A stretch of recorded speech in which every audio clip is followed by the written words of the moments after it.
Greetings and welcome to another edition of the Red Pill Diaries. I'm your host, Rashid, and I want to take the time out to thank each and every one of you for joining me on the most powerful platform for truth, bar none, anywhere on God's green earth.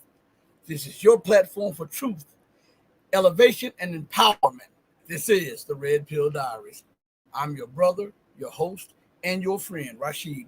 Thank you all for joining me on another edition of this platform show. So listen, we saw what took place with the reprisal from Iran hitting Israel. And we see all of this propaganda out. Listen, I mean, the West, sometimes I sit back and I say, I know they put out a lot of propaganda, but do they believe the propaganda? Because they push this propaganda so much and so well that it would have you to believe that they actually believe the lies that they continue to promote. Now, I want you to think about this and see, because some people don't do this, okay? They don't take the time out and look at everything with a clear perspective. Some people take the word of the West. Some people take the word of Iran or the East. Some people, they just don't know. Well, we're going to get to the bottom of everything. So the United States and Israel reported that they knocked down 99% of all drones and missiles fired by Iran into occupied Palestine or Israel, right? Now, either that is a magnificent number and the U.S. has the best technology ever imagined by man, or there's some lies somewhere here. And so we're going to examine a little bit of this stuff as we go further in the show. So just listen, everybody. I want to thank you for joining me on Twitter. Those who are joining me on Twitch. Those who are joining me on the Red Pill Journals. Those who are joining me on Rumble. Those who are joining me on Odyssey. We just got disconnected again from locals, so I can't say those who are joining me on locals. All right, let me fix this mic a little bit. All right, here we are. So. And I also want to make an apology. I know we scheduled this at the last minute, and my son was doing the little graphics that I told him to do. I give him the ideas, and he put it in here. And I know there's a misspelling on the main thumbnail that's up there, and it's not his fault. When he put in War Clouds Gathering, autocorrect changed it as we submitted it. We didn't know it was going to change. It changed it, and it says War Clouds Gathering. We'll change that after the show. It's no big deal. Okay, I just want to acknowledge that we understand that and that's why that's like that. So let us examine something. A 99.9% success rate, right? It brought to mind something that Scott Ritter said on this show before when he was a guest on the show. You know, because Scott Ritter was he was responsible for finding and neutralizing Saddam Hussein's Scud missile attack on Israel when the United States invaded Iraq. And all we know that every time the news said something, they said, oh, we successfully took down the Scuds. Now, remember, Scud missiles are an old technology, way old technology. Scott Ritter said they hardly took down any successful Scuds. But the propaganda said they took down all of Saddam's Scuds that were en route of bombing occupied Palestine, right? So now we have an example right here. And we have somebody in the know, like Scott Ritter, who was actually tasked with handling these things. Now let's go a little further here. All right. Let's go to Ukraine. With all of the advanced, sophisticated air defense systems, some provided by the US, some provided by Germany, France, the Czech Republic, the UK, and even to Israel, because Israel was providing radars that are used for their air defense systems to Ukraine. And not one of them could stop a hypersonic missile. And look at the state of Ukraine, even with all of the Western air defense systems that they continue to give to Ukraine, when Russia hits them with an Iskander missile, or Russia hits them with a Kinjal missile, or Russia hits them with any number of missiles or powerful artillery or fab bombs or something like that. Why aren't they having a 99.9% success rate there? I'm asking you these things because nobody does. Why isn't there a 99% success rate in intercepting Russian strikes using the exact same defense systems, and then more abundantly in Ukraine than in Israel. Why isn't there a 99% success rate? Either what they're selling us is not living up to par, or there are some ulterior motives by the propaganda. Now let's look at something else, which should lay to rest any notion that the U.S. and Israel took down 99% of the drones and the missiles that were sent into occupied Palestine by Iran. Okay? Do you remember when the U.S. cowardly assassinated the Iranian general Soleimani? Peace be upon him. Right? And Iran declared that they would retaliate. Right? And they let the whole world know that they would retaliate. And when Iran sent missiles into those bases that were guarded by U.S. air defense systems, the air defense radars didn't even pick up Iran's missiles until right before impact. This is not according to me. This is according to the Western reports. So now we have examples in Iraq when it came to Israel. We have examples in Ukraine when it comes to the air defense systems too. And we have more information on Iraq again, right?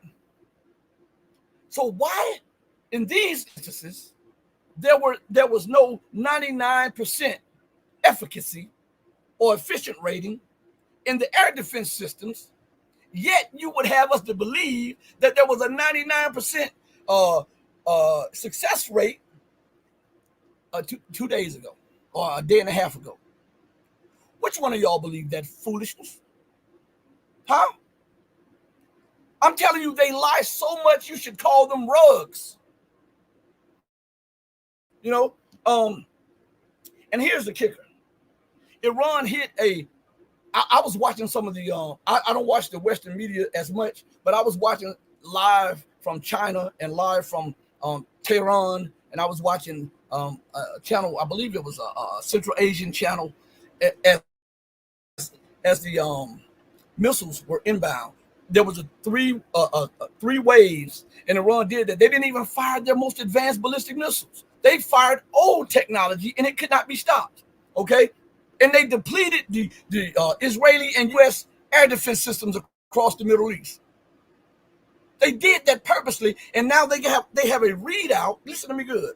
They have a readout on the military disposition of Israel and the United States from Jordan to occupied Palestine. To me, that was a filling out process. You know how when the United States is waging war like they did Saddam Hussein when they fought against Iraq, and the United States would shoot out dummies so that an Iraqi air defense system could pinpoint it and hit it, right? And they would collect all the data needed so that they can eliminate the air defense systems so that the troops could go move in without fear of not having air cover. This was in line with that. Okay? Don't think that America has a monopoly on that. We've been watching Russia do that since it's been in Ukraine defending itself against NATO aggression. It's crazy, right? Let's look at something. Give me a second. Let me pull this up. All right. I thought I got a call and someone told me that multiple bases were hit. All right. I'm not going to tell you who it is. You know who. If I said the name, immediately you'd be like, oh, really? But I'm not going to say anything.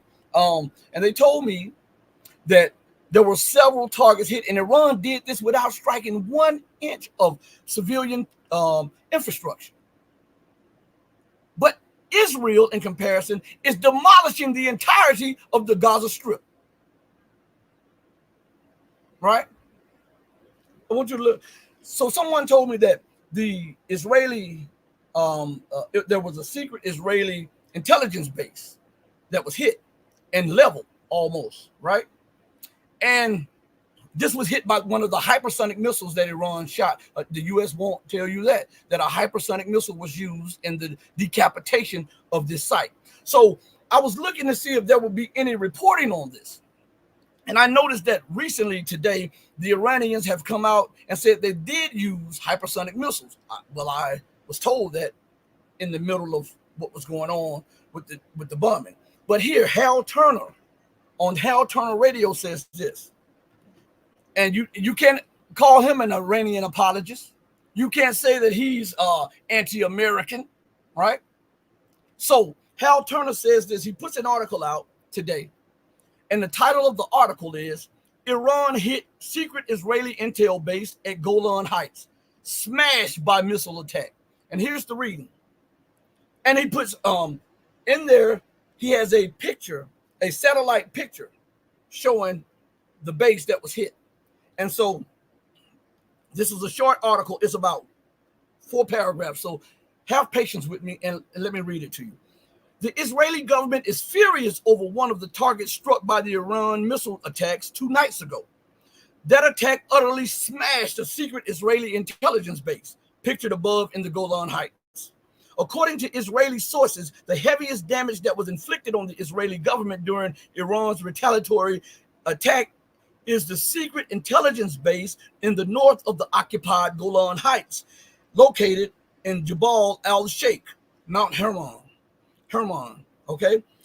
The importance and sensitivity of this place is such that the Israeli army imposed a complete media ban for this area, and everything is censored and no damage assessments and public announcement is allowed. The United States was in on it. They called, as the strikes were coming in, they gave orders to the media, though, the U.S. press, the Western press, to not cover the damage that was done to the Israeli missile bases, air bases, and the intelligence base.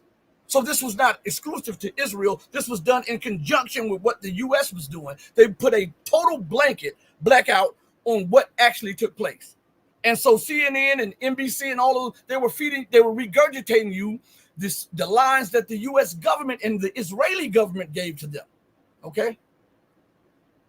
All right? So let's go a little further. It says, the intelligence base played a role in the recent Israeli attack on the Iranian embassy in Damascus in general. In recent years, it has played a very important and prominent role in intelligence operations against Syria and Iran. The base is now smashed. Now here's something. The other base that Iran hit and destroyed the airfield and a main how would you call it? It was a building where conducted that was over the incoming and outgoing flights on that base. That was the exact base that the F-35 took off from Israel and bombed the Iranian consulate in Syria. They bombed that, and what's I don't think you see the bigger picture of this. What Iran was doing was gathering military intelligence. So now they know the U.S. plan, they know Israel's plan. They have intelligence on where they station their radars and how they will react in the case of a war.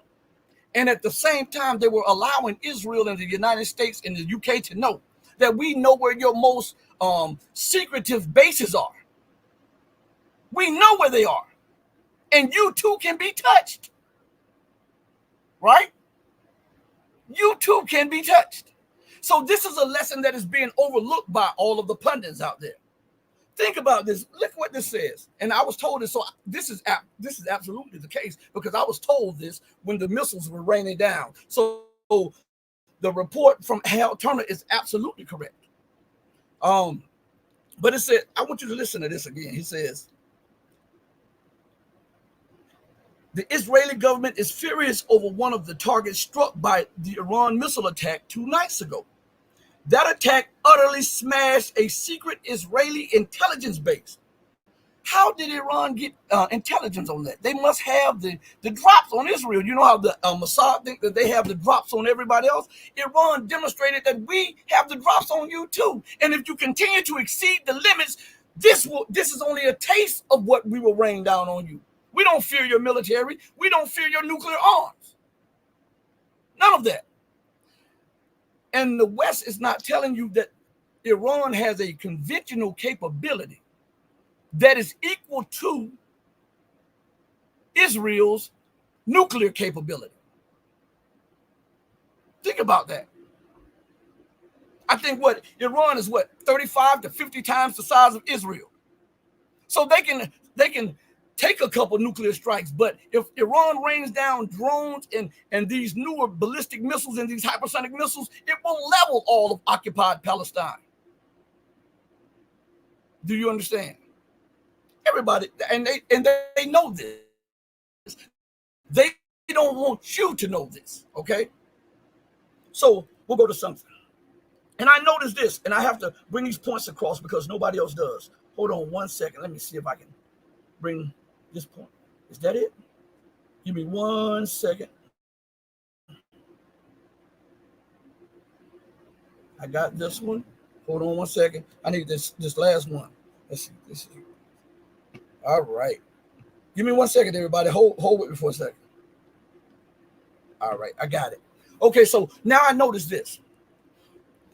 That when it comes to the media, after this took place, if you don't believe me, go to YouTube right now. Refresh your screen for just a second. Go to your main part of YouTube, and you'll see all of these reports that Iran attacks Israel, and you'll hear.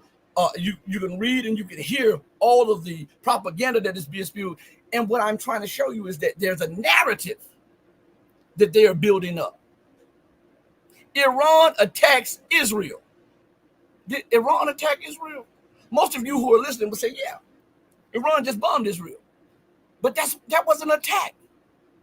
Let's go to something. According to the dictionary, you know how we do. We aim to prove and we aim to please, okay? According to the dictionary, the word attack is a verb, meaning action.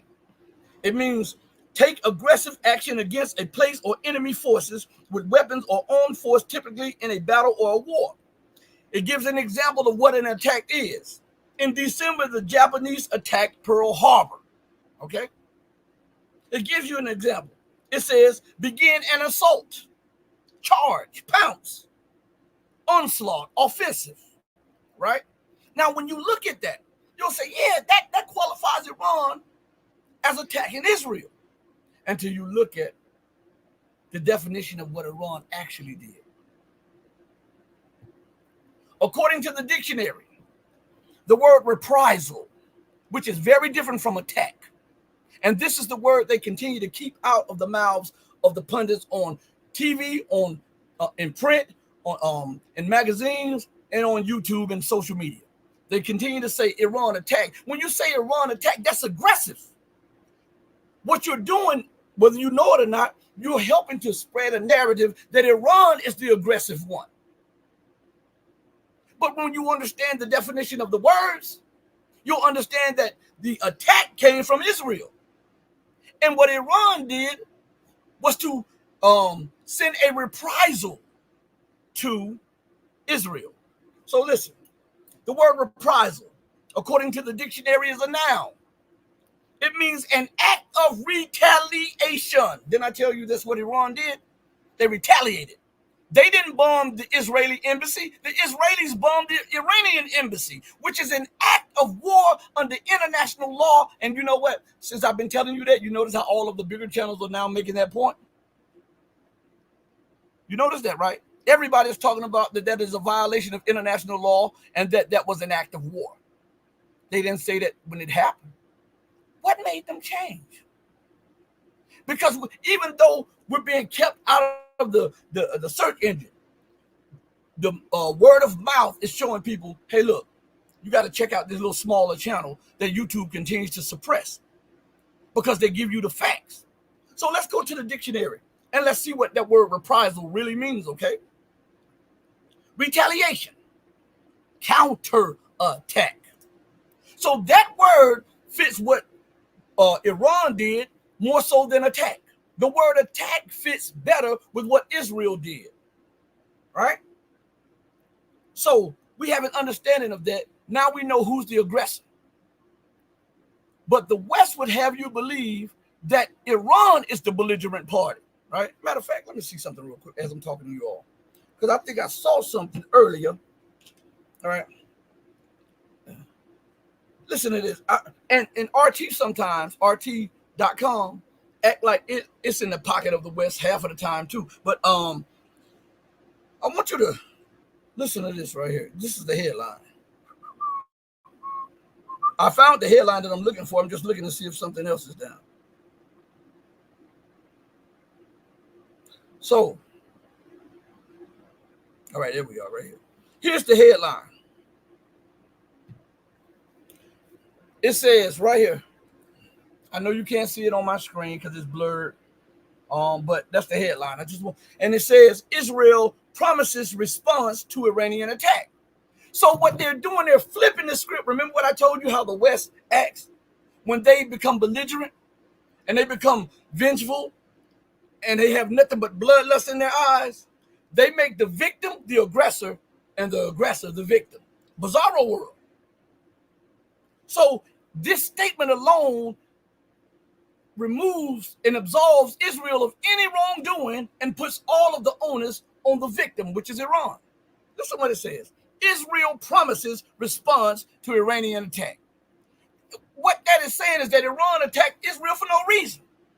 Iran hit out on Israel for no reason because they hate the Jewish state, as the West wants you to believe. As the West wants you to believe. But everybody who saw what went on know that this was a response to what Israel did. Now look, let's look at these. Remember the definitions I gave you about these words the other day, specifically and especially escalation. Now, if Israel were to quote unquote respond to the counterattack that Iran put in motion against Israel, then that is escalation. Escalation is not what Iran did. Escalation is what Israel is talking about. Reprisal and getting even is what Iran did. Do you understand? And just those misuse of words can take something positive and make it into a negative connotation, or it can do it vice versa. So that's why you have to be very mindful and careful of what you read and what you hear. All right. So in this article, it says the counterstrike needs to be acceptable to the U.S. Local media has said. The counterstrike. Stop right there. Let's back up for a minute. In Bizarro world, they are saying that what Israel is planning is a counterstrike. And what Iran did was it attacked Israel, forcing Israel's hand to counter what Iran did. That's Bizarro world. That's Bizarro world. Everybody on planet Earth should know that Israel illegally bombed Syria, bombed a consulate building, which is considered an extension of the territory of the Iranian Islamic Republic, which means, according to international law, that they bombed Iran, which under international law means that Israel declared war on Iran. What Iran did was respond or give a reprisal to the attack that was made upon it. But if you read what is put here, it flips the script. Listen to what it says. That this is the first sentence, but first we're going to read the title again. And look how it flips the script and makes Iran the aggressor and Israel the victim. Israel promises response to Iranian attack. The counterstrike needs to be acceptable to the U.S., local media have said. Why aren't any people taking Israel to task? Why isn't anyone taking the media to task on the reporting? Because these are blatant lies. These are fabrications. And if you don't read and don't understand the words, they'll put it over on you. So listen, let's go a little further. The war cabinet in West Jerusalem has decided on clear and decisive action following, listen to this, following Tehran's mass missile and drone attack on Sunday. The response will have to comply with the will of the U.S., however, according to Israeli media. Now, listen what the next paragraph says, because we just read what this paragraph says, right? And in this paragraph, in the sentence before, it puts all the onus on Iran. All the vitriol is directed towards Iran, right? And then hidden right up under the main instigators of war against Iran, listen what it says. Iran launched a barrage of cruise and ballistic missiles and drones in retaliation for the bombing of its consulate in Damascus, Syria, earlier this month that killed several senior officers of the Islamic Revolutionary Guard Corps, Al-Quds force. So now we got an understanding, see, with all of that hoopla that they put before that, putting all of the onus on the victim. One little small paragraph up in there actually tells you what actually happened. What Iran did was a response to the attack by Israel. Think about that. So, in bizarro world, Israel is right. But in the real world, we see that Israel is not the victim. She is the aggressor. America is not the victim. She is the aggressor. The UK is not the victim. They are the aggressor. The Jordanians are not the victim. They are the aggressor. The Saudis are not the victims. They are the aggressor. The French are not the victims. They are the aggressors. And Iran befittingly responded to the aggression against its republic. America would not have hit somebody like that. America, when she is hit, look what happened, as I told you on the other platform. America wanted Iran to climb down. Did America climb down after 9/11? 23 years of nothing but war for 9/11. 23 years. And you want Iran to ignore the bombing of its embassy, its consulate building. Man, I'm telling you, you got to stop this foolishness. Okay? All right? So, I want to play something for you all. Okay?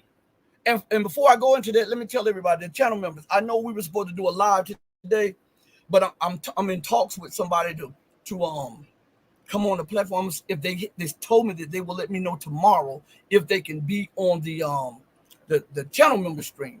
Okay, so I pushed it back a little bit. I'm hoping I can have this guest on there because you guys enjoy this guest, and I'm hoping if he can move his schedule around. There's no guarantee now. If he can move his schedule around tomorrow, he'll let me know, and then we'll have a live stream sometime. Okay, if he can't, we'll just go ahead and do a stream, and then we'll bring him on for you guys later. Okay. I just want you all to know that I was trying to work on something big for y'all because y'all been patient with me as I'm, getting back into the groove of everything.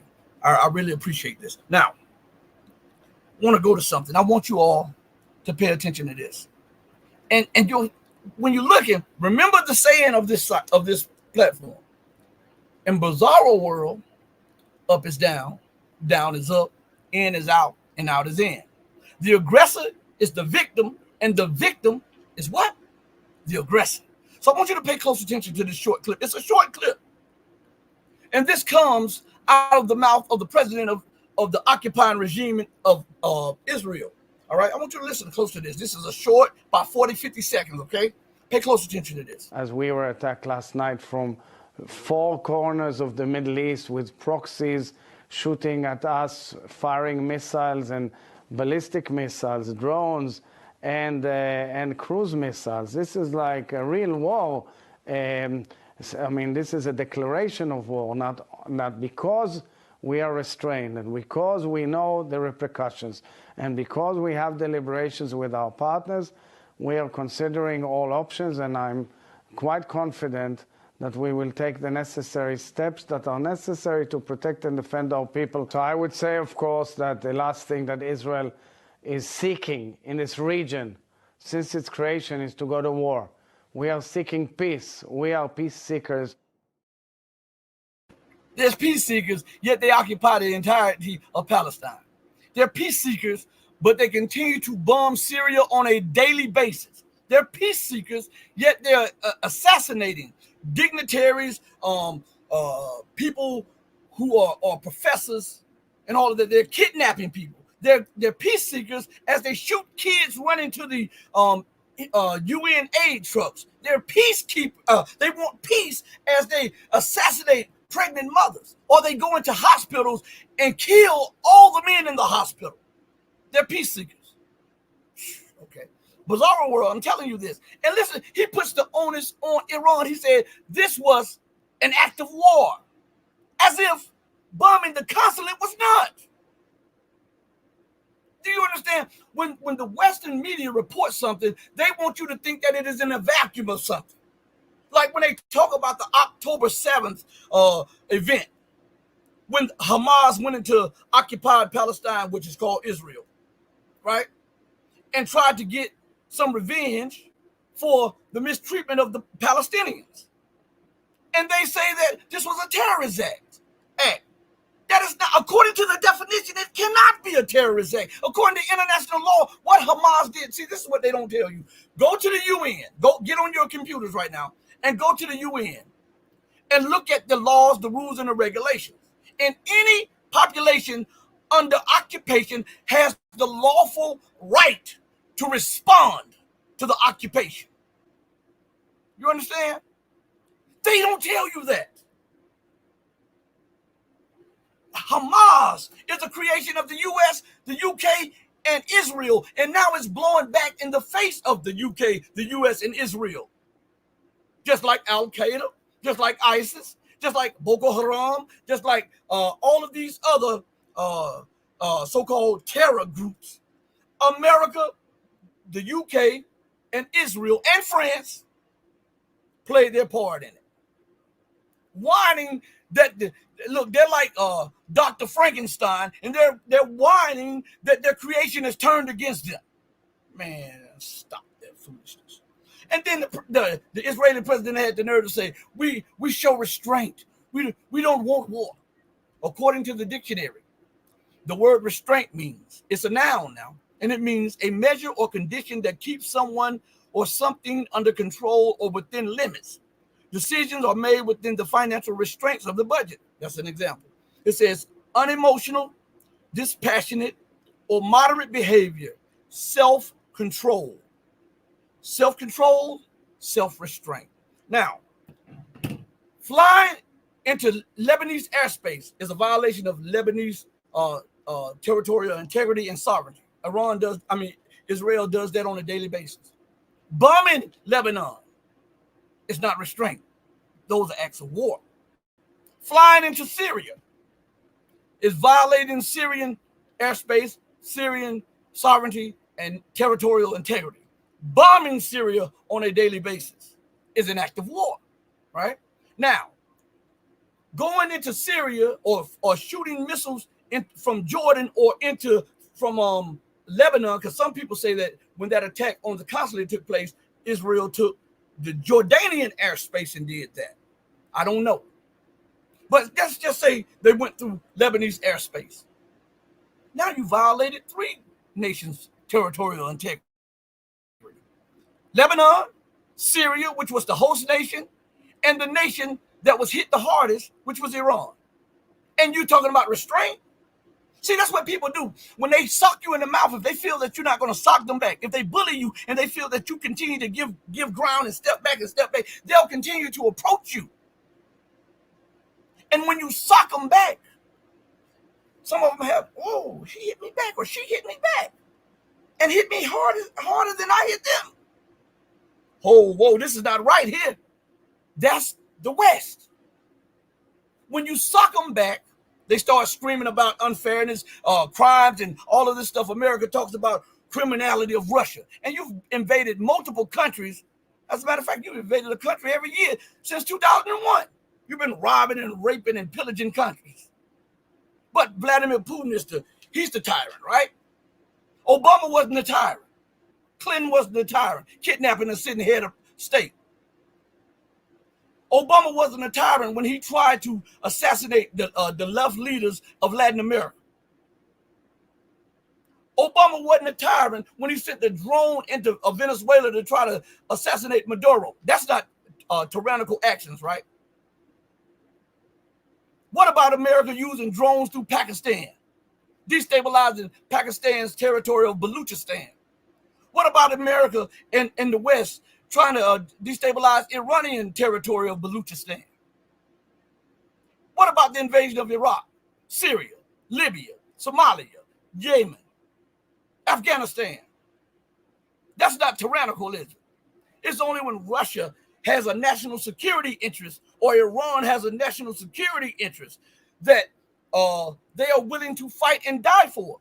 Then it becomes tyrannical. But if the West does it, it's the rules-based international order. Man, get out of here with that foolishness. So let's go further. And I'll see you in the chat. I'm going to go to the chat in a minute. So listen. We're going to go to a clip by the Russian ambassador. And I guess they're getting fed up too. Because this, in a UN meeting called by the West was upset about Iran having the testicular fortitude to bomb Israel. That they called an emergency meeting of the United Nations Security Council. They didn't do it when Iran, when its embassy or its consulate was bombed. That wasn't important enough.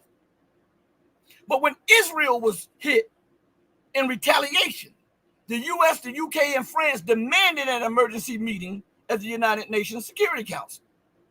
And the hypocrisy, the level of imperial hubris has become so high that even Russia now is calling out the imperial hubris. I want you to listen to this. This is only about 2 minutes or 1 minute. Listen to this. Вы прекрасно знаете, что нападение на дипломатические... You know very well that an attack... So you see that? So I put in, according to international law, about bombing an embassy, okay, or a consulate. And this is what comes up. There is a declaration of war and an act of war. The latter is when someone does something such as invade the other country's territory. Listen to this part. Bomb their territory. Now stop right there before we go further.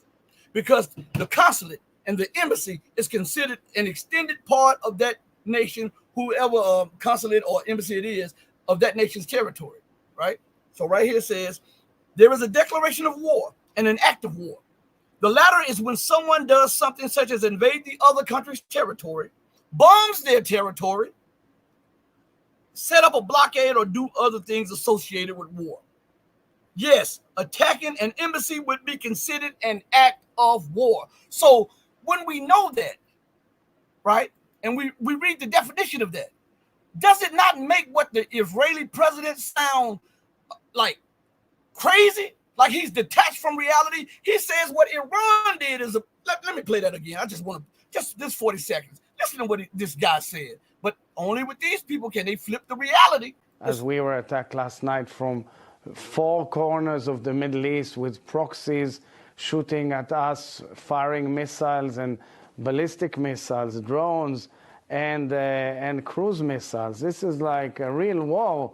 I mean, this is a declaration of war, not because we are restrained and because we know the repercussions and because we have deliberations with our partners. We are considering all options, and I'm quite confident that we will take the necessary steps that are necessary to protect and defend our people. So I would say, of course, that the last thing that Israel is seeking in this region since its creation is to go to war. We are seeking peace. We are peace seekers. Did you see that? Is this dude high? Is he on shrooms or something? Because there is no way. Listen, I could not be a diplomat because you cannot pay me to go before the world and just be lying, just to cover somebody else's behind. I can't do that. That's not diplomacy. Listen, I don't know how you act, but I fear God. And when you start telling a lot of lies, whether you're telling it for a nation or someone, some personal, somebody in your life or something, you are the one responsible for that lie being told. And eventually, you're going to have to deal with God on that. So these people will get before you with a straight face and a lie like it ain't no thing. It's unflipping real. And the people, they sop it up with a biscuit, and then they spit it out, regurgitate it for the masses. And then the masses are fooled, and they become victims of their ignorance, right?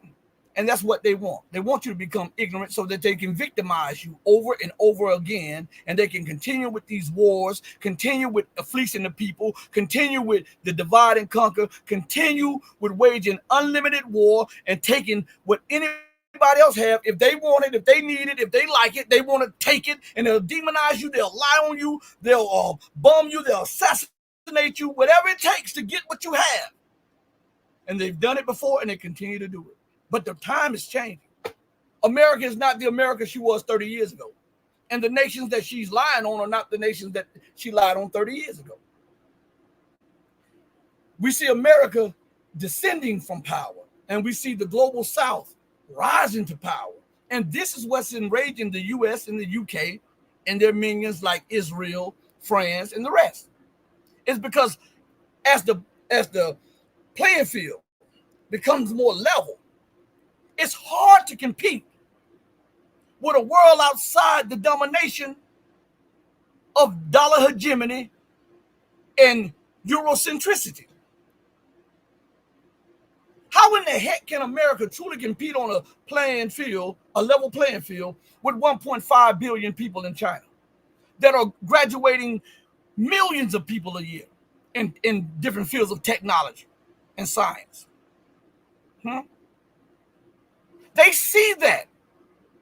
This is what is enraging them.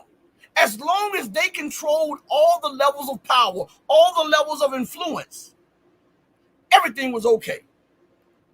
But when people started rising, nations started rising, and they wanted to exert their own sovereignty and their own way of life and governance, this became a problem because America, the UK, and the West says that we're going to mold you into our image and our likeness. Remember, and like I said, I'm not going to get harp on religion, but check this out. Do you remember there's a biblical story about Satan, right? And Satan wanted to be like the Most High, right? Listen to what I'm saying to you. And this will give you a understanding of America, the leadership, the UK, the leadership, the Western world, and the Western leadership. So to be like the Most High, what did the scripture say? That God made man in his image and in his likeness now, right? If Satan wants to be like the Most High, he wants the nations fashioned and molded into his image and his likeness, the way that he governs. Nothing else is acceptable. That's why they run around the world talking about democracy. Well, maybe democracy doesn't work over there. Where maybe these people are fine with what they've had. These are not Johnny-come-late civilizations. These are civilizations that far exceed Western civilization. But you want to force your way of governance, your educational system, your way of life, and your way of thinking, even if it's detrimental to these people. Isn't that what Satan was trying to do? He wanted to be like the Most High. And he demanded total obeisance, right? And if you're not obedient to Satan, just like if you're not obedient to God, you get punished. When the nations buck up against America and the Western world's so-called rules-based order, they become demonized. America and the West goes to work to destabilize, to sanction, to try to wage war at every level so that they can force you into what they want. Regime change, color revolutions, all of this stuff. Because they have the mind of Satan. Anybody you know I'm not lying. You know I'm not lying. I'm going to play a couple more clips. We're going to read a few more articles. All right? But I want to go to the chat real quick. Shout out to Ascended Awakening, Perseverance Chameleon, my guy Joel Bradford, Bite, Politique. Isn't that French? We're going to put up a couple things up here, okay?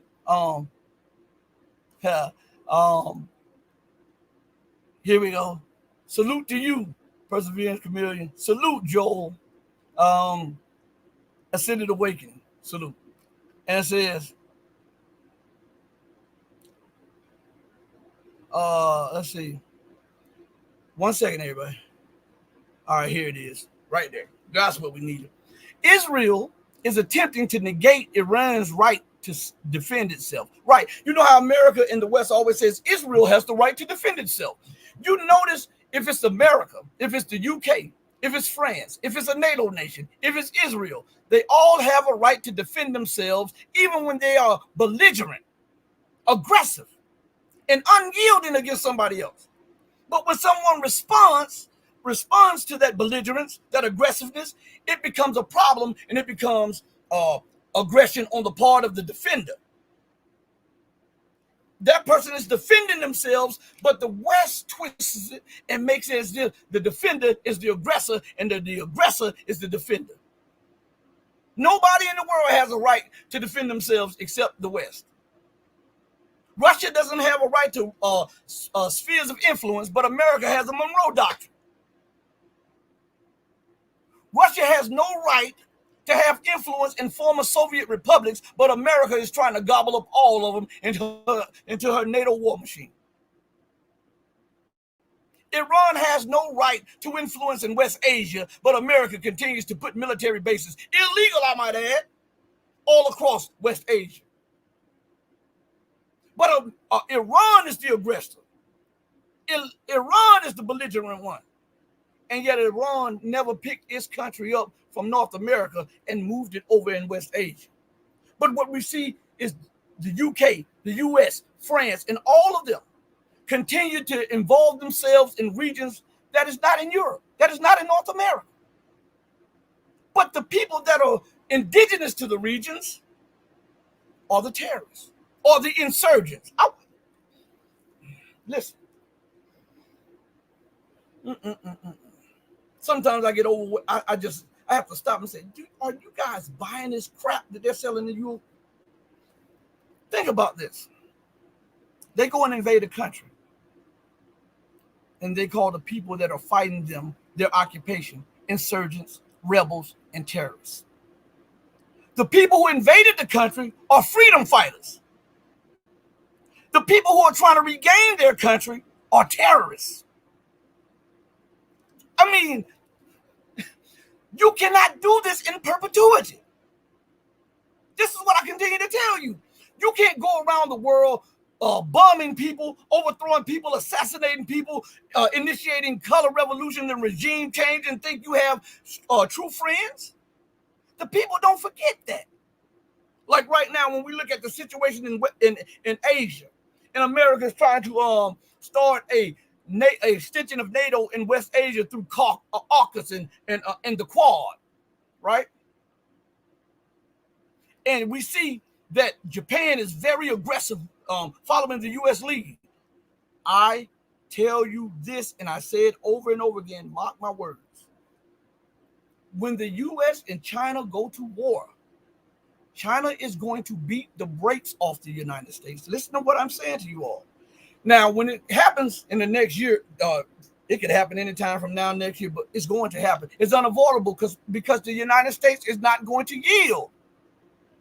She's not going to step down off the throne of global hegemony. She's willing to take the world to World War III to try to maintain her position. And China, as it ascends, it would not cower anymore. It will not bide its time and bite its tongue anymore.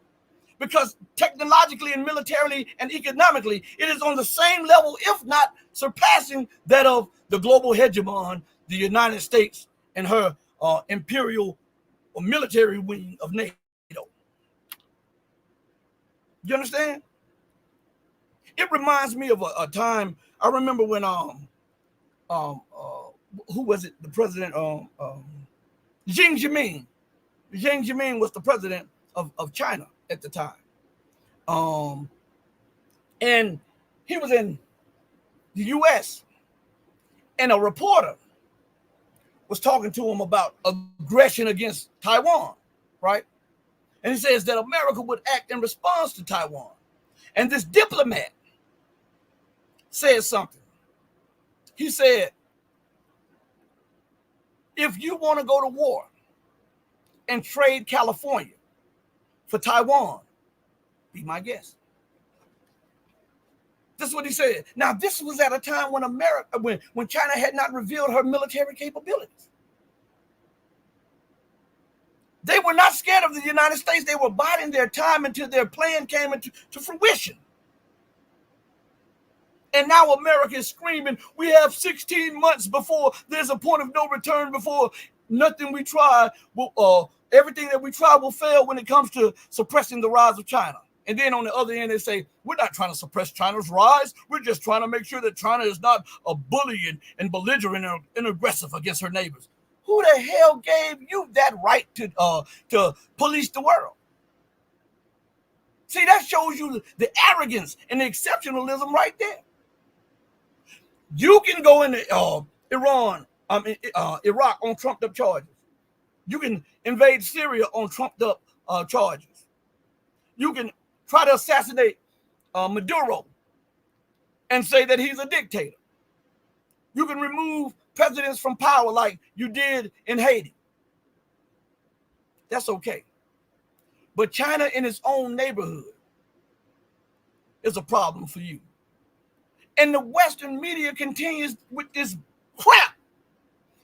China will invade Taiwan. First of all, America in her policies. You know, this is what made America and China have this deal where China would be the factory of Americans and send all the goods back. Because Richard Nixon sent war criminal Henry Kissinger over there. Henry Kissinger. And they mapped out a deal that would be beneficial to the United States because, remember, America had no gold. She took the world off the gold and silver standard. The petrodollar was starting to sputter. So they needed a new way to keep the empire afloat, a new scheme. And so they told China, we would transport our factories over there, but you have to recycle your dollars in the U.S. economy. Chinese agreed. Now, for that agreement to take place, the U.S. had to acknowledge, they had to withdraw their support for the Republic of China, which is Chinese Taipei or Taiwan. And they had to give their acknowledgement to the legitimate authorities of China, which is in Beijing. And then they had to also accept the fact that Taiwan was an integral part of China. And there was not two Chinas, but one China. Thus, you have a one China policy. So if you recognize Taiwan as being a part of China, how in the hell can China invade China? I'm asking. That would be like everybody recognizing that Florida is a part of the United States. And then we see that Florida is trying to secede from the Union without legal means. And they're trying to move away and start their own thing. And Washington, D.C. say that's unacceptable. And we're going to send troops down there to prevent that from happening. They didn't invade Florida. They just dispatched or deployed troops to U.S. sovereign territory. This would be acceptable in the eyes of the West. So why isn't it acceptable in the eyes of the West when it's pertaining to a non-Western nation? But the media says that China will invade Taiwan. China didn't invade Taiwan. Your policies say that is one and the same. But we know who did invade Taiwan. The very nation that recognizes the one China policy and have deployed Marines to an Taiwanese-held island about 1.5 miles off the coast of China. Who is that nation? It's the same nation that tried to put pressure on its lackey in Seoul, Korea, to allow the U.S. to put a naval base in the Jeju Island, which is close to the Chinese mainland. Who is that nation? I believe is the United States of America. Why aren't they talking about that? Let's go here. Geopolitics says there are no real democracies. The truth about democracy is this. They changed the meaning of it, but it used to be rule by demons. Rule by demons. Democracy. That's what it was. And we see that the demons are in power right now. Let's see. Majid Majid says IR paid 87 million for missiles. Israel 1.32 billion in 3 hours. Right. I understand what you're saying. What he's saying right here is that Iran, for the cheap, sent the message to the entirety of the Western world. And let me tell you something else that really shocked the Western world. That when Iran sent the first wave in, some of the first wave got through. And these were old drones. Then the second wave came through. Then it was followed by ballistic missiles. The older versions of Iran ballistic missiles. And some of them got through. And check this out. This is what scared the United States and Israel. And this is what made them pause from immediately responding. A few of the missiles had a warhead that detached from the missile and shot out dummies. And the air defense systems was hitting dummies as the main warhead hit its target. That scared them because they did not know that Iran possessed that level of technology. That scared them. That's something in it. That's something. That's it. And before I go to the next comment on here, within 3 hours, Iran spent roughly $100 million with the drones and with the missiles. The United States, Israel, and their allies spent over $1.3 billion trying to defend against those drones and those missiles. This is an unsustainable path of the West. Drones in Iran are relatively cheap. And then I want to put this on your mind while we're talking about Iranian drones. Hold on one second, everybody. Hold on one second.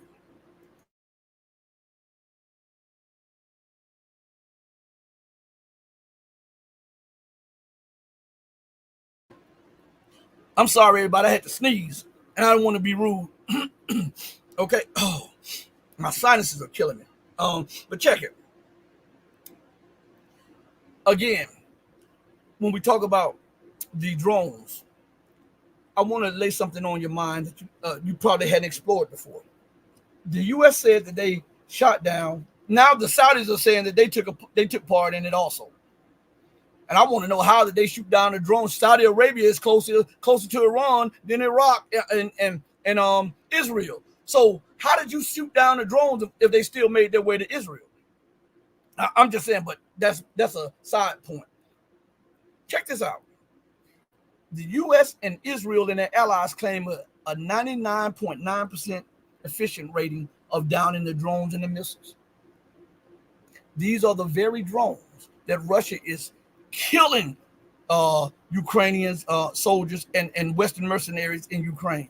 Why aren't those same air defenses that are provided to Ukraine doing the same thing? If the efficacy rate or the efficiency rate is 99.9% when it comes to a small state like Israel, why isn't that translated into Ukraine, which is a huge state that has more defense systems that are provided not only by the United States, but by the UK, by France, by Germany, by Belgium, and by all of these other, Slovakia and all of these other places, Poland.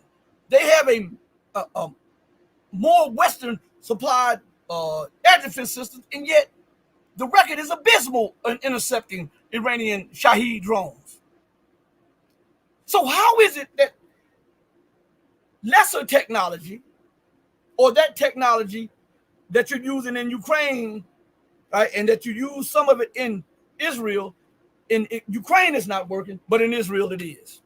Stop this madness, man. Y'all, stop this foolishness. They believe that you're that dumb. I continue to tell everybody, the U.S. government, the Western leaders, they don't respect your intellect. They don't. Because if they did, they would not put stories that we read just about 20 minutes ago, and they would not be putting stories like that on YouTube and on television, because they would respect, man, this man or this woman could think. And if they can think, they'll see that there are lies, and they'll see that what we're saying is just propaganda. But because they do it so blatantly and so forcefully, they cannot respect your intelligence. You understand? So let's go further. Joel says, Israel and West, U.S. fighting tooth and nail to keep the biggest lie going. Joel, you hit the nail on the head, but I didn't even have to read the rest of it, but I'm going to read it all over again. Israel and West, U.S. fighting tooth and nail to keep the biggest lie going, which is who the true biblical Israelites are, and they definitely don't look like the Jewish focus on the ish. Mic drop moment. Boom. Oh man, let's see. GL says 100. Let's see. Let me go down. Let's see. Okay, so let me go back to something real quick. Where is it at? Let me go back. I want to play something to you. You know, I played this clip just like earlier in the show, but as I was talking to you all, it dawned on me to play that clip again, but play it with the clip that I played yesterday, and you'll see how everybody now is challenging the propaganda, the lies, the hubris, and the hegemonic actions of the West. I'm gonna play that clip with the Russian ambassador, and then we're gonna go back to the Russian the Russian ambassador to the UN, the Russian ambassador to the US, and the foreign minister of the Russian Federation. I'll play them back to back to back so that you can see the challenge, and everybody is starting to figure out that the US and the West are nothing but liars. So listen closely again. And this should be like 1, 2, 3, maybe 4 minutes all together, because one is 1 minute and 10 seconds, one is 2 minutes and 7 seconds, and one is 52 seconds. So it's not long at all. So we'll do that. And, so pay close attention to this again. Вы прекрасно знаете, что нападение на дипломатическую... You know very well that an attack on a diplomatic mission is a casus belli.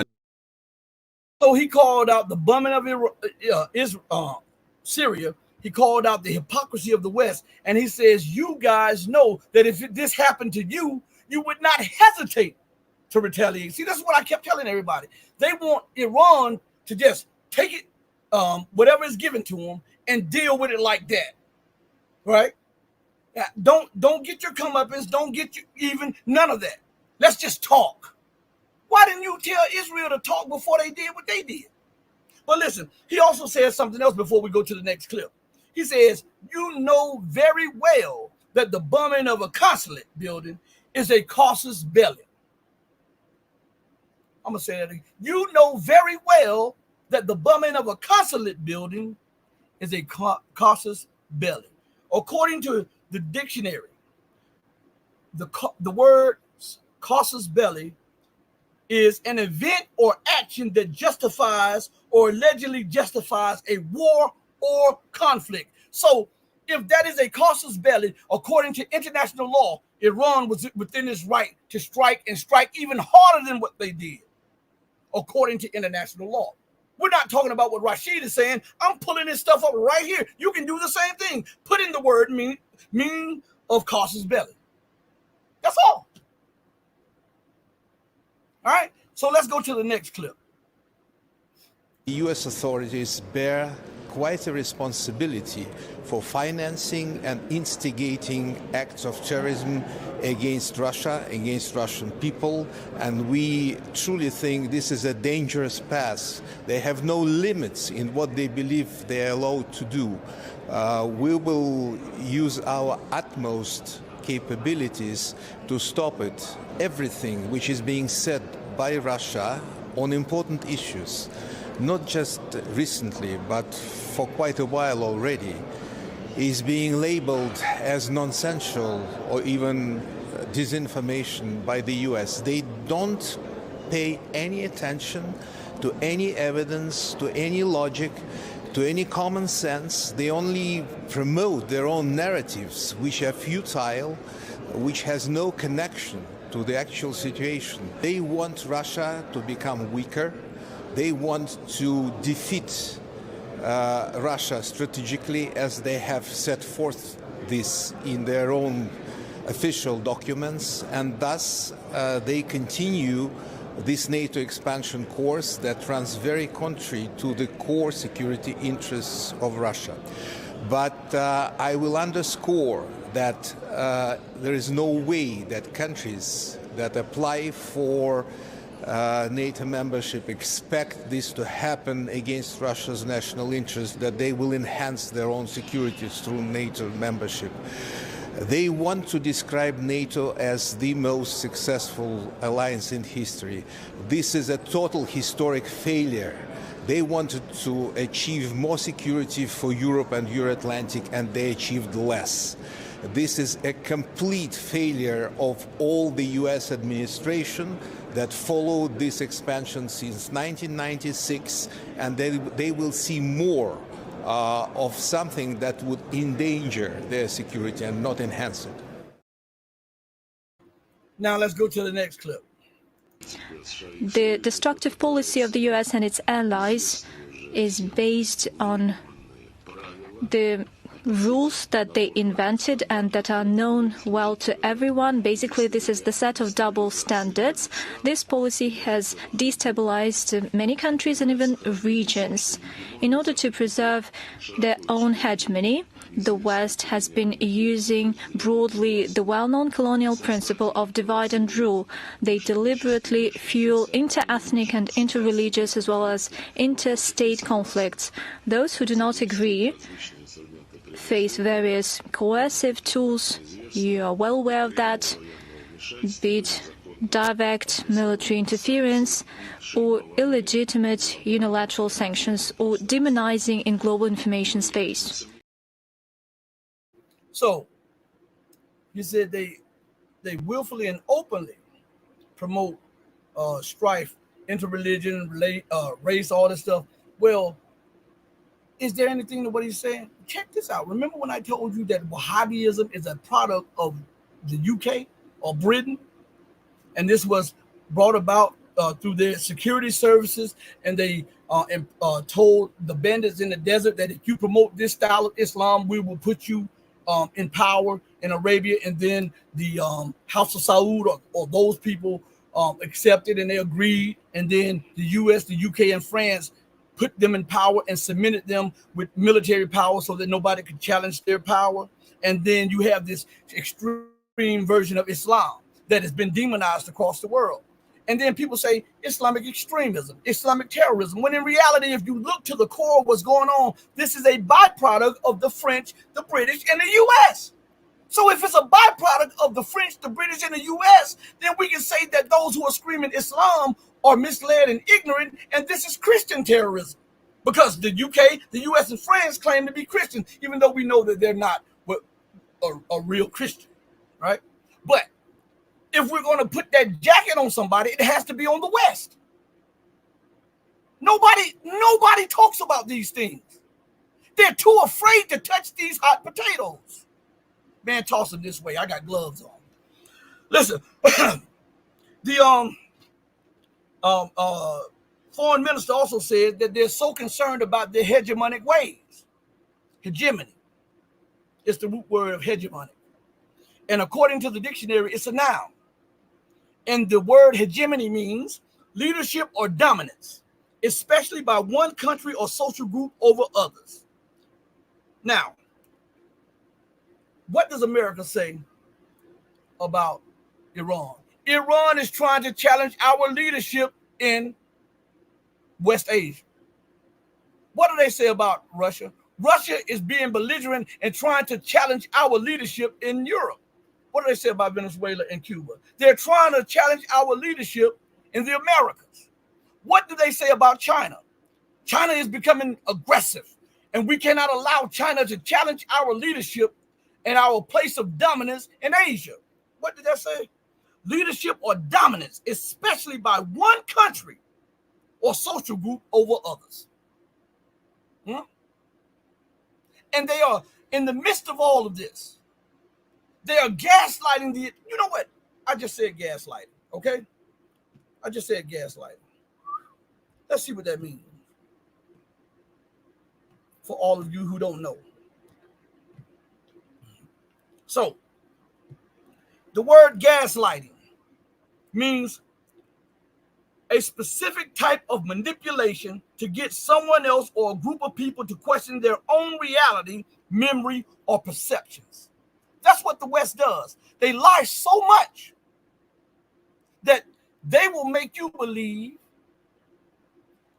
that the earth is a square. They lie so much. And they inundate the minds of people with this dogma. And before you know it, they want to say that you're out of date because you don't accept this stuff that they're pushing. These agendas about sex and all of this other stuff. You out of pocket. Not them for coming up with this madness, but because you are sound and sane, you become out of pocket. They're gaslighting everybody. And when China rises up and say, hey, I'm not on your border, you're on mine. Oh, China is becoming belligerent. And they play this over and over, and they put all of these former military people and former intelligence people on the air to reiterate the government narrative, to gaslight Russia as being aggressive and invading its neighbor. Iran attacking Israel. Syria attacking its own people. Gaddafi, a tyrant. This is what they do. As a matter of fact, let me play a little clip from the late Professor Dennis Etler that was on my show. This is about 3 minutes. Check this out.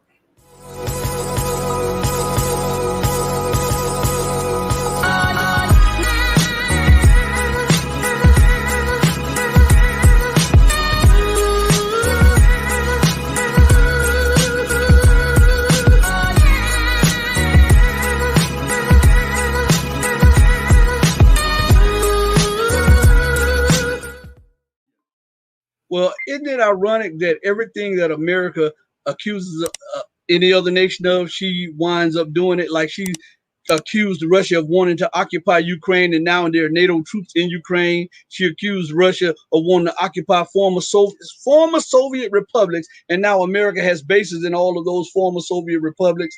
And she accuses Russia of trying to uphold an illegitimate, quote unquote, regime in Syria. And that is what America is doing with the Kurds. That is what America has done in Iraq. That is what America has done in Afghanistan. That is what America has done and is doing in Libya. Everywhere she goes, this is what she does. She accuses other people, and yet she is the villain. But she always makes everyone. It's a classic piece of gaslighting. Yeah. And that's what the U.S. has been doing for decades now. And it befuddles people. They're very good at it. You know, that's what the CIA basically was founded to do. It's a disinformation machine. Mm-hmm. And what they do is they project their own sins onto others. Mm-hmm. And they know exactly how to do it because it's very easy to accuse somebody of what you yourself do. Because you know the inner dynamic, and you can fabricate and disseminate all this disinformation because you're very familiar with what's being done, because you do it, and then you accuse others of what you do. So it's not just a happenstance; it's very much premeditated, and they know what they're doing. And I think we have to realize that they know what they're doing. They don't spend billions of dollars a year and do all this clandestine work without knowing what they're doing. They're very well aware, very conscious, and they act in a premeditated fashion. So whatever you see happening, and they, of course, they want to have plausible deniability. That's sort of their motto. Be able to deny, oh, no, that's a conspiracy theory. Oh, what are you talking about? Yeah, we would never, and it's you guys who are doing this and that. You know, so they try to turn everything upside down, and most people just accept it without question. Most people accept those lies. They never question it. And if they do, they get frustrated because they don't get the answers that they believe that they should receive. See, some people are in this bubble, this information bubble, or this intelligence bubble. And if you provide something that is outside of that bubble, it's unacceptable to them because it changes the narrative that they are accustomed to. And if you change something that people are accustomed to, sometimes they become belligerent against you and think that you're their enemy when you're trying to empower them. Because the more information at your disposal, the better off you are. But some people, they are allergic to right guidance or right information. You know, some people you have in the religious belief, they're like that. I don't care how much you provide of them with truth, because they have been brought up a certain way. That's what they want. Okay? So again, somebody put in the chat. Let me put it up here real quick. While the video was playing, something about Trump. Ping One says Trump lies too, LOL. Well, check this out. All of them. Now listen, for those of you who think Trump is any different, and you think that Trump is going to change the thing, listen what he's been saying since this. He put the blame on Iran. He said that he would back Israel, even though Trump knows that what Israel did was out of pocket. Even though he knows that, it was an act of war, and America committed an act of war against Iran on multiple occasions. But let us not forget that it was under Trump's presidency that America assassinated the second most powerful person in Iran. Trump administration invited Soleimani to Iraq so that he can help them, because he had helped the United States before. They kept it under wraps. When the United States got their tail in trouble, it was Soleimani that pulled the United States tail out of that fire. Most people don't know that. So the United States used that to entice him to come to Iraq. And once he was there and got in his motorcade, and they got the okay that he was in his motorcade, they bombed the motorcade. Act of cowardice. Right? That was an act of war. And then he says that he would support Israel. And listen, this is from the Washington Post right here. Trump supporters and Trump echo pro-Palestinian genocide. Now listen, am I saying that Trump? Listen what Trump says right here, April 4th. Trump says Israel needs to finish what they started, talking about in Gaza. Even as the entire world is saying, hey man, they're committing genocide. Is his view different than Joe Biden? I'm asking. I continue to tell you, and I tell everybody, you cannot ascend to the position of president unless you have been approved. You don't get elected president, you get selected president by the hidden hand behind the scene. You understand? I was interviewing Professor Kevin Barrett on this platform. Go listen to some of the interviews with Kevin. I did multiple with him. And in one interview, he was talking about this very thing. And he was addressing Joe Biden, and he was addressing Trump, all of that. And he was showing you how Trump got his start and how his family made their money and everything. And this stuff is documented, so he wasn't lying. And I'm not pro-Biden. Matter of fact, I think Biden is one of the most corrupt, racist, double speakers on the planet. But when I interviewed Kevin Barrett, he talked about how the leadership gets selected. And you don't ascend to that position without being pre-approved. And you won't get out of line with the people behind, or they'll deuce you. They'll get rid of you. All right? So he goes into that. Go back and look at the videos. I have a lot of them up with Kevin Barrett. And then some of them I have exclusive on the Patreon with Kevin Barrett. So you can go check a lot of those out over there too. So but he talked about all that. He goes into all of that. Okay? So it's not, so don't think that either one of them are so different from the system. Okay? They're not. The reason Trump is being vilified is because even though Trump is approved by the system, he's not a politician. So he does things a little different than what the politician would do. And that has those behind the scenes pulling their hair out because they're trying to say, hey, you're supposed to go by the playbook. That's the difference.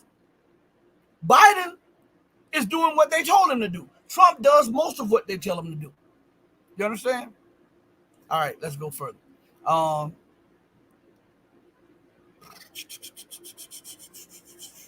Let's go. Yeah, Ping one. The U.S. uses that term dictator a lot when they don't want, when they don't like what you're doing, when they don't give approval to what you're doing. But you have to understand that we're in the last days of empire. The American empire is collapsing, and there's a like me and Rashid, my co-host, from time to time, and when we talk about this, we liken it to a person that has been on the throne so long, somebody that's been horse so long. They're there. They're not going to just step down for somebody else to take their place. You got to pull them down. You got to pull them off. You got to kick them out of the position of leadership. And that's America. She is not going to yield to Russia. She's not going to yield to Iran. She's not going to yield to China. If she had any common sense, she would stop alienating people so that her fall would not be so hard. But think about this. America's waging war all over the globe. She's expanding her military. She's alienating everybody. So now look at this. When the dollar collapses, the economy collapses, and there's war between America and Russia, or war between America and Iran, or war between America and China, the fall is going to be so much harder because there will be nobody there to comfort you or to catch you when you fall. So the price that the American people will pay will be devastating because they don't have access to the power, the wealth, and all of that stuff that these criminals have access to. And it will be a domino effect because the UK and the pound, that's tied to the dollar. The euro and the European Union is tied to the dollar. That is a contraption of the US and the UK, the euro and the European Union. So once the dollar falls, America's life's blood, that blood for the empire, that war machine, dies because it no longer flows through the vein of the American Republic. Nobody's accepting it. So now you're going to have to go on what you produce, and what you produce is nothing but movies. People are tired of them, and guns, which don't work, as we see in Ukraine. Your industry gone. Your technological prowess has been surpassed. You have Iran, you have North Korea, you have China, you have Russia, all with working hypersonic weapons. And the so-called king of technology does not have one working. This shows you the decline of American empire. Once that dollar is X'd and cut out, America can't export inflation, meaning that the inflation abroad comes home. It will devastate the American economy. And that means that all of those bases that she has, all of those logistical posts, all of those so-called training posts that she has around the world will have to be abandoned because she will not be able to afford them. But instead of her getting her house in order before the total collapse, she continues to antagonize and provoke nations that could have mercy on her in the day of her fall. You understand? That's an arrogant nation. That's an arrogant group of leaders. Not caring about the ramifications of that's going to take place, especially when it falls upon the head of the citizenry of those nations. I mean, it's something. As a matter of fact, I want you to listen to this. This is about 3 minutes. I want you to pay close attention to this clip.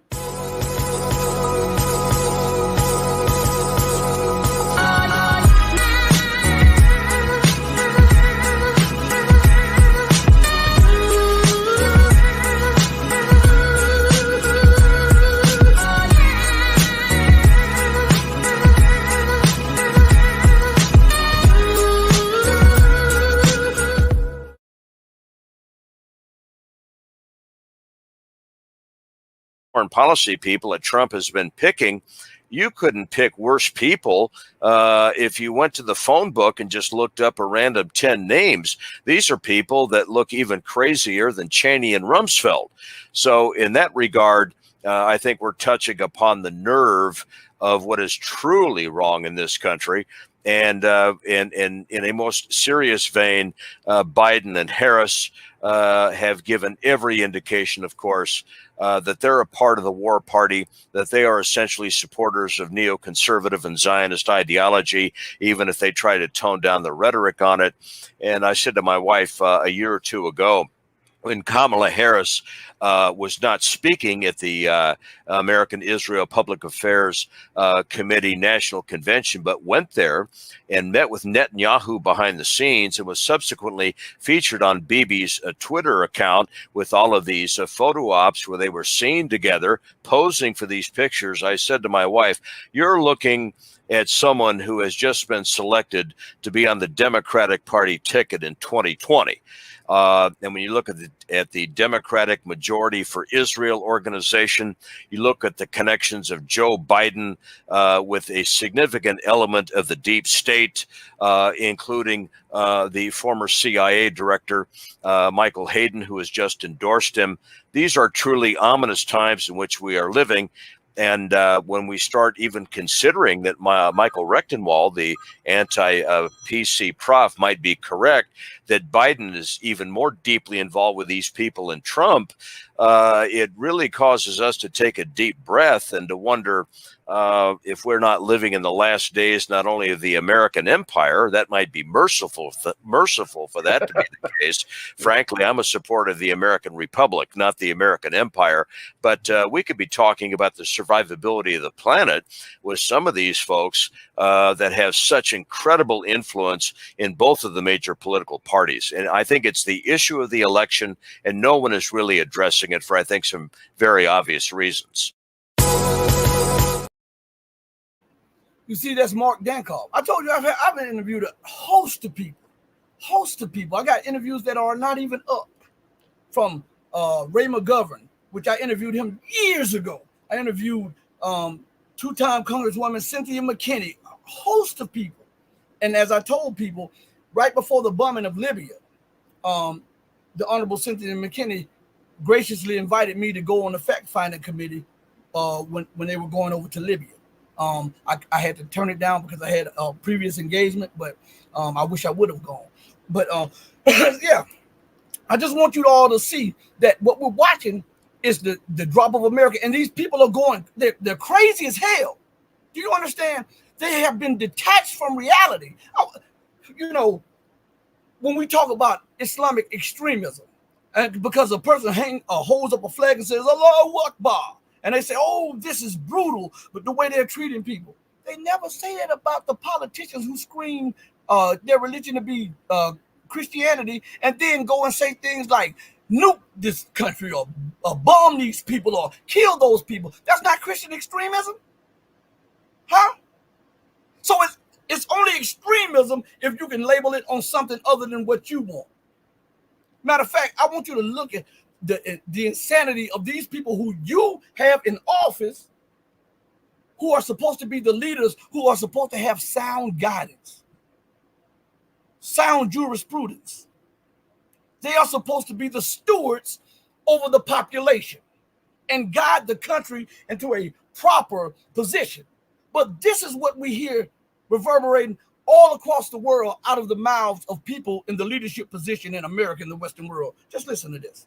Okay. Explosive comments on how to end the Gaza war have come from a U.S. Republican lawmaker who says the Palestinian enclave should be swiftly annihilated by bombs. I don't think any of our aid that goes to Israel to support our greatest ally, arguably maybe in the world, to defeat Hamas and Iran and Russia, and probably North Korea's in there and China too, with them and helping Hamas. We shouldn't be spending a dime on humanitarian aid. It should be like Nagasaki and Hiroshima. Get it over quick. Let's him all.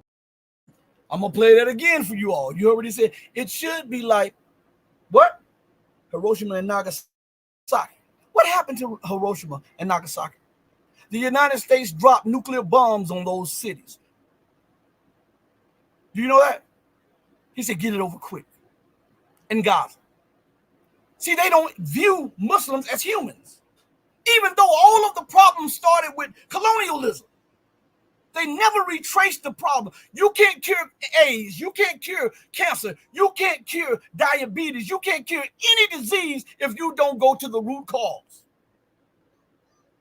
Putting Band-Aids on it is not going to help. Get, like Chris Rock says, Robitussin, that's not going to help. Getting Band-Aids, none of that stuff helps. You have to go to the very core of the problem and analyze what this disease feeds on. How did it come about? What is its weakness? What makes it grow stronger? All that stuff like that. This is what scientists do.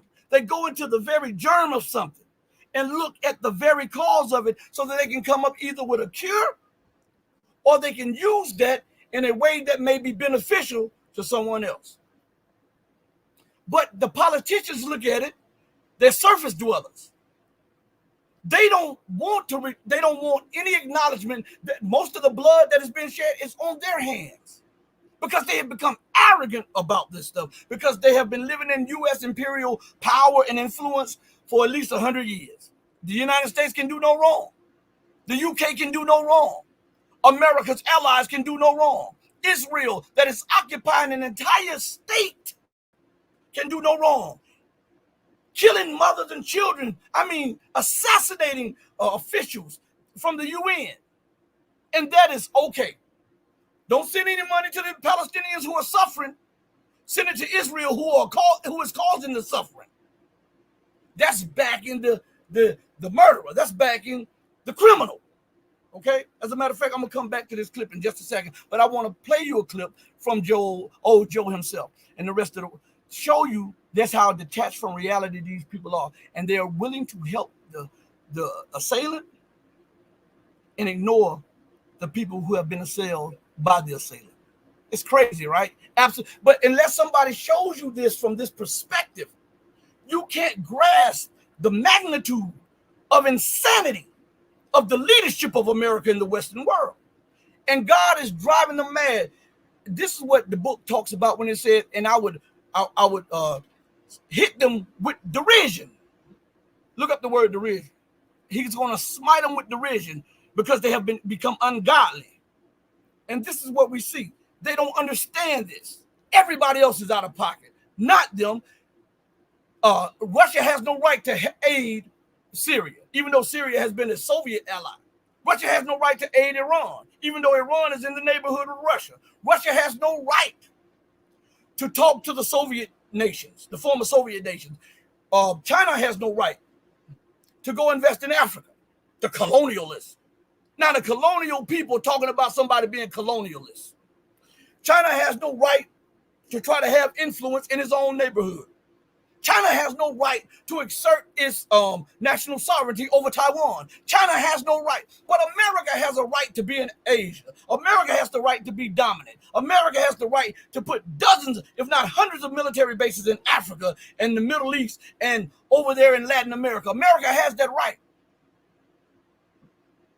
because she believes that God gave her that inalienable right.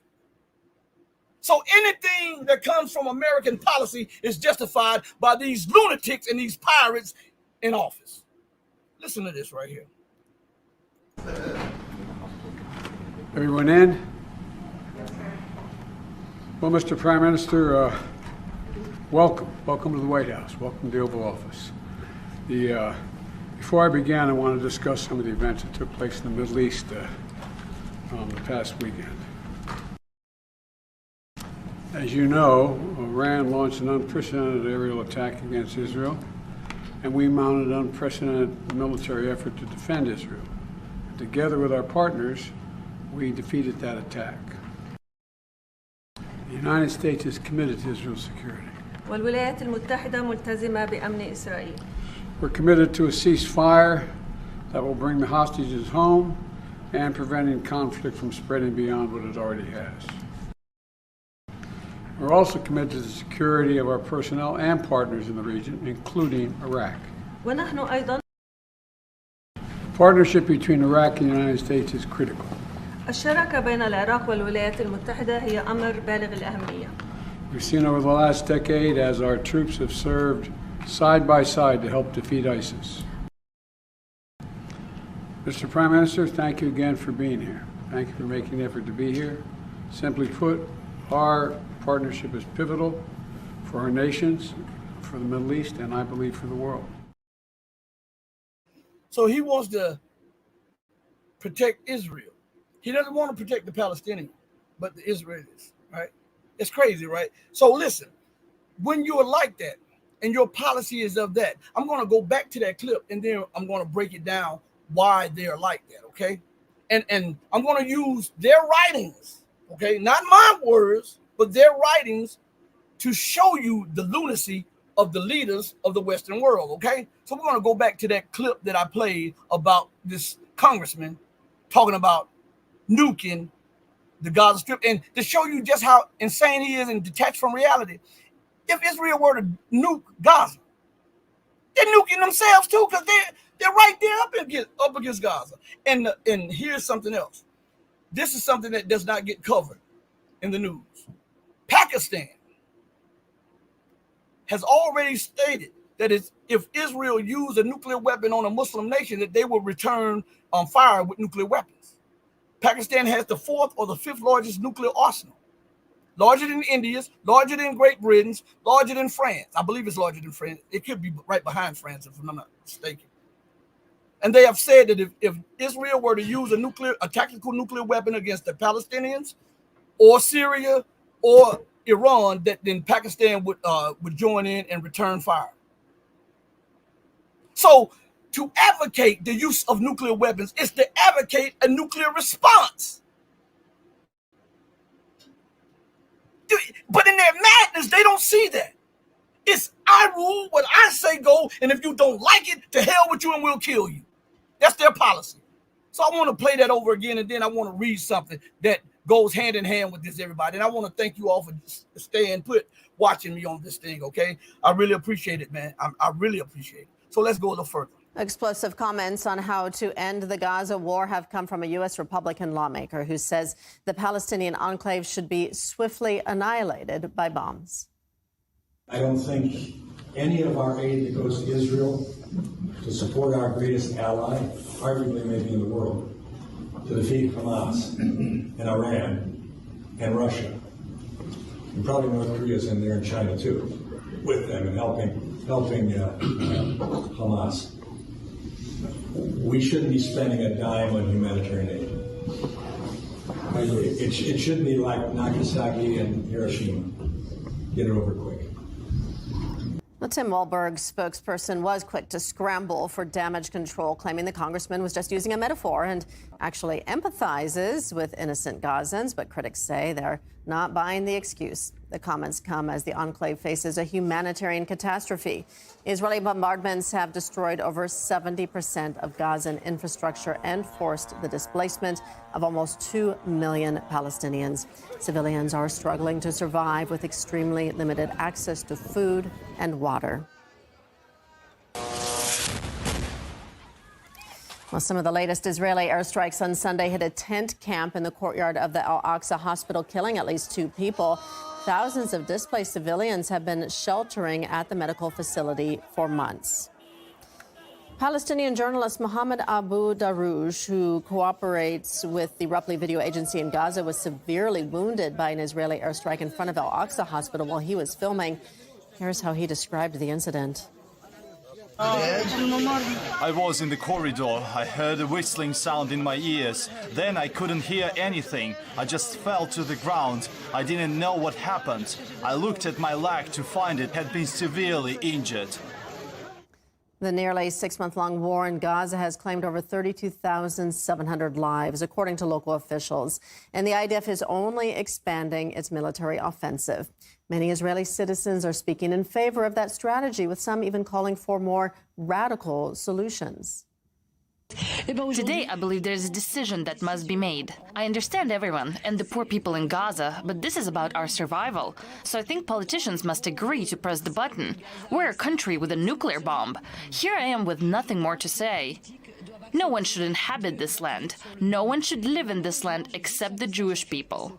Your expectation is that tomorrow morning would drop what amounts to some kind of a nuclear bomb on all of Gaza, flattening them and eliminating everybody there? That's one way. The second way is to work out what's important to them, what scares them, what deters them. They're not scared of death. Middle East analyst Robert Inlakesh says Israel and the U.S. are clearly not preparing to bring peace to the Middle East. What is telling here is that the United States has full complicity in this. At the end of the day, the United States could stop what the International Court of Genocide has accepted as a reasonable, plausible case presented to it that genocide is being committed in Gaza. It could stop it with one phone call, but it's made the active decision not to do that. And now we see these sort of statements which are openly calling for acts of genocide from the United States, from within the United States against the Palestinian people.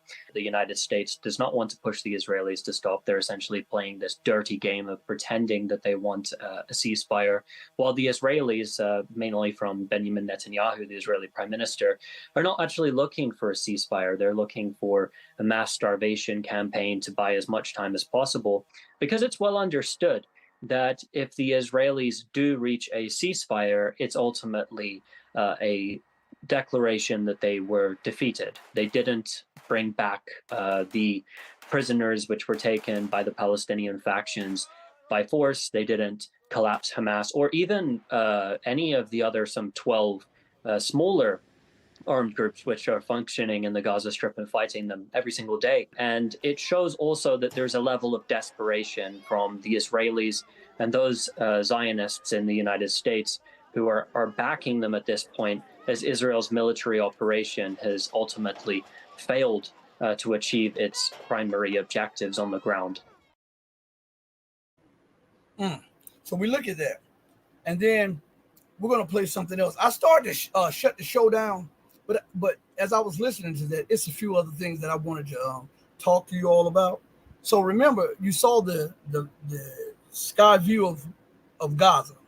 And then we look at, in our minds, we can play back the picture of Libya. We can play back the picture of Syria, of Iraq, and all these other places. And I thought about that fourth horseman that they talk about in that Bible, right? And that fourth horseman, this is a apt description of the U.S., the U.K., and NATO nations. The apt description. The fourth horseman in the Bible. It says of the apocalypse, what follows that fourth horseman is conquest, war, famine, and death. What is going on in Africa? Because America, Britain, and NATO's president. What is going on in Latin America? Because of the same people. What is going on in Europe? Because of those same people. What is going on in the Middle East? Because of those same people. What is about to take place in Asia? Because of those same people. And what is taking place in West Asia? Because of those same people. Conquest, war, famine, and death. Everywhere the fourth horseman went, that's what followed. I know you don't like that, but it is the truth. Nobody can disprove what I'm saying. I mean, man, woman, child, dog, cat, frog, or log. You cannot disprove what I'm saying. All right? So let's go a little further. All right? So as I was talking, the reason America in the West speaks so freely about bombing others. Now, remember, this congressman talked about Israel nuking Gaza. And yet they get up in arms about just the thought of Iran getting a nuclear bomb. Why? Because if Iran has a nuclear bomb, they wouldn't be so easy to intimidate or frustrate or invade. How dare you get what I have? Because if you get what I have, then I have to worry about you using what you have against me instead of you worried of what I have to use against you. That's why they were so outraged when Pyongyang, the capital of North Korea, announced over a decade ago that they had now become a nuclear power. Because they couldn't put military pressure on Pyongyang anymore. Because they had their own nuclear deterrent. And so they fear that Iran could get that capability, and if Iran gets the capability, which it already has, but it has not constituted a nuclear weapon with it, then guess what it does? It nullifies any advantage that Israel or the United States or Great Britain had in West Asia. And they cannot accept that. Why? Because these are the exceptional people that think that what they do is right and everybody else must follow suit. As a matter of fact, they have a doctrine for it called manifest destiny. Okay? Look it up. They used to teach this in civics class and in history class and all. I don't even know what they teach in school today. 30 some years past, I don't know what they teach. But listen, it says this. What is the American exceptionalism and manifest destiny? Manifest destiny is defined as the concept of American exceptionalism. That is, the belief that America occupies a special place among the countries of the world. America can do anything that she wants to do because it is her God-given innate right to do it. Manifest destiny. If that is not the height of arrogance and imperial hubris, you tell me what is. And then they scream about terrorism and all of this stuff when they are the main protagonists of terrorism. You don't believe that? Matter of fact, I'm going to play this clip. All right. Before I'm going to play this short clip because I want you to hear what they're saying in Congress. I wasn't even going to play, but this clip I was scrolling and I just saw this one. And then I'm going to play something afterwards. Okay. And then we're going to bring everything to a close. I don't like to leave stuff out there. I like to be able to prove my points so that when you talk to other people intelligently and you share this, it cannot be refuted. Okay? I got your back. You got mine. So check this out.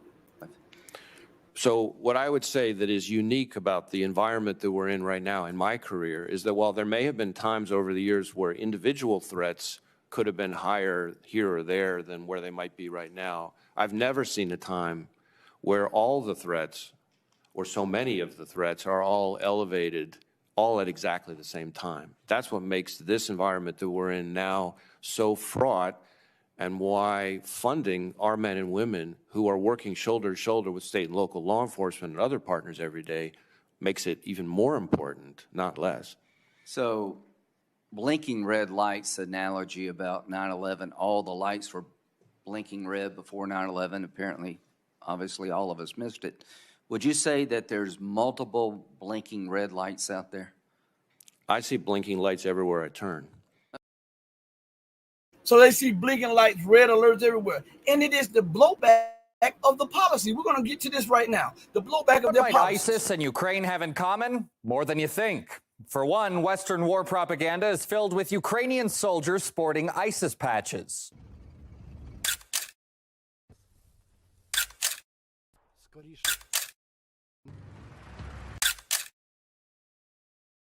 It makes sense, as Kiev's essentially been harboring ISIS leaders fleeing the so-called caliphate. Back in 2022, there were reportedly at least 87 members of the terrorist group who were able to settle in Ukraine with the help of contacts throughout the Middle East.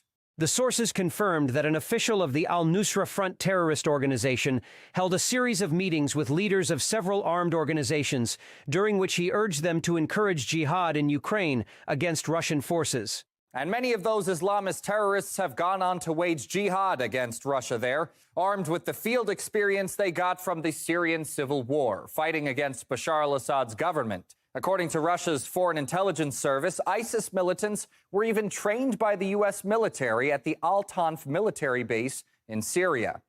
The US and British intelligence services have de facto turned the territory of Poland into a logistical hub used for supplying weapons and ferrying militants, including those from the Middle East, to Ukraine. Thus, at the end of 2021, the Americans released from prisons of the Kurdish wing of the Syrian Democratic Forces several dozen Islamic State terrorists, among them citizens of Russia and other post-Soviet countries. These individuals were sent to the US-controlled Al-Tanf base, where they underwent special training in methods of sabotage and terrorist warfare, with an eye on the Donbass region. But the roots of this nefarious union go farther back than just 2 years ago. Back in 2015, the presence of Islamist terrorists in Ukraine was already raising eyebrows in Europe. On 7 July, the New York Times reported the presence of a Chechen volunteer force made up of ISIS sympathizers in territories disputed by Russian separatists and Ukrainian troops. It appears that they have openly sided with Ukraine in a bid to weaken Russia and compel it to concentrate its forces on that country, drawing resources away from other fronts on which it is pitted against various Islamic terrorist groups. Ukraine's foreign ministry was quick to dismiss what Salvini said as nonsense, despite the mountain of evidence to the contrary. 4 years later, the CIA and Georgia's Interior Ministry discovered that one of ISIS's most important commanders was living it up in the quiet Ukrainian town of Belaya Tserkov on false documents for 3 whole years. Then there's the anti-Russian Ichkerian Chechens who fought 2 wars against Moscow and are now also fighting alongside Ukrainian troops. Like Ahmed, who fought in both Chechen wars throughout the 1990s and joined Kiev right after Russia's military operation began. The Ichkerians even formed their own Sheikh Mansour battalion, mainly comprising of mercenaries and Islamist fundamentalists. We have reliable information that Islamic State militants and their ilk are fighting against us as part of Ichkerian and Crimean Tatar units. They are also part of the sabotage and reconnaissance groups that are sent into Russian territory to carry out attacks and acts of terrorism. Most important to remember is that support for the vast majority of these groups can all be traced back to one place. The US military is actively recruiting fighters from jihadist groups affiliated with the Islamic State and Al-Qaeda to carry out terrorist acts in Russia and the CIS. Particular attention is paid to attracting natives of the Russian North Caucasus and Central Asia. We are witnessing the final loss of any moral principles in the United States security forces. Obsessed with the insane idea of exsanguinating Russia, Washington strategists consider it acceptable to directly use terrorists for their own dirty purposes. Such actions put Washington on a par with the largest international terrorist groups. ISIS, Ichkerians, Hayat Tahrir al-Sham, many different puppets, but at the end of the day, only one master. The United States and the rest of the major NATO countries have been facilitating terrorist attack for Ukraine for more than 2 years. The assassination of Alexander Dugin's daughter, as an example. The continued shelling of places like Belgorod with missiles, rockets, artillery pieces provided by the West. That's as much facilitating terrorism as it was whoever bought these guys the rifles and stashed it for these guys to go shoot civilians. I think the United States is playing some very, very dangerous games here. But it's Islamic terrorism.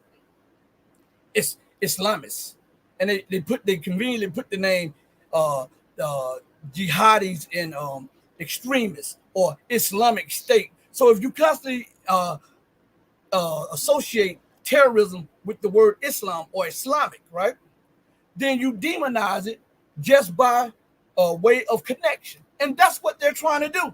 How in the hell can that be Islamic terrorism when they just told you that America's pulling the strings behind that?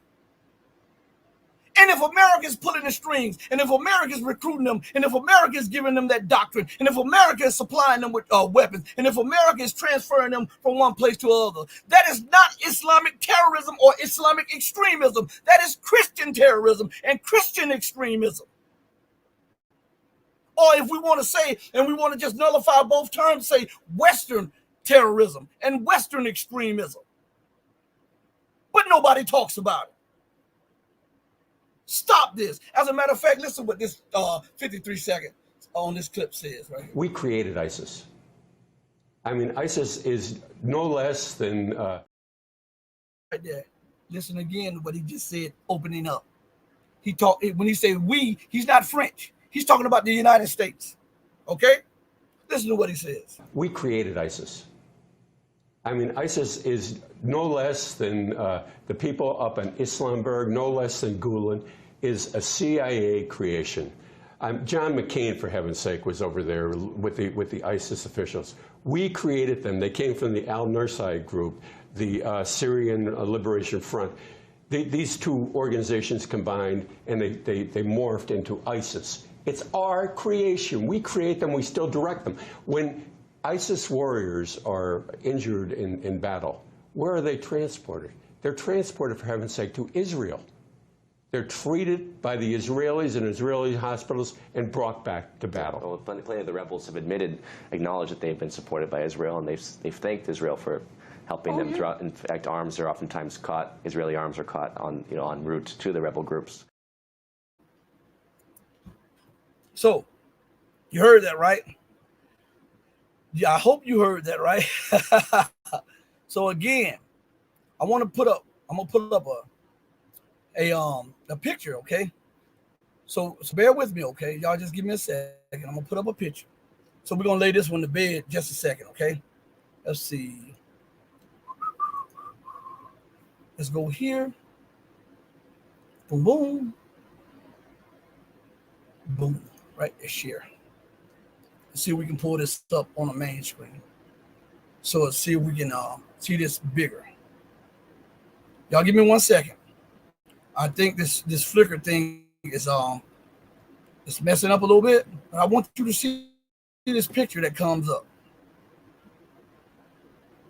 Maybe they won't. Maybe, I guess because it's copywritten. Oh, there it is. There it is. There it is. All right. Hold on 1 second. Hold on 1 second, everybody. I'm getting it in order. Right here. You see over here. You see. Matter of fact, let me make it a little bigger. Give me 1 second, everybody. I want to make this a little bigger. Let's see. I got it bigger. I'm just trying to figure out how to put it bigger on the screen. Hold on. Should I just make this screen? Wait, I do it here. Give me 1 second, everybody. I'm trying to make it bigger for all of you.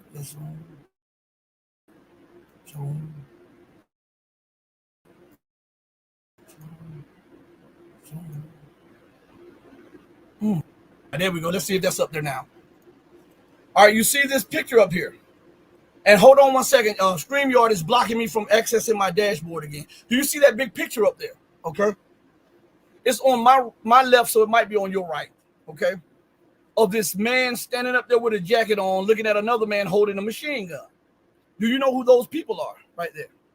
That's Tom Osmond to my right or to your left or whatever. I don't know how it is on your screen because I'm not looking at it on the main picture. And the person standing next to him who's watching him hold the gun is the big new Brzezinski. Do you know who Tom Osmond is? That is Osama bin Laden. You know that? That's Osama bin Laden.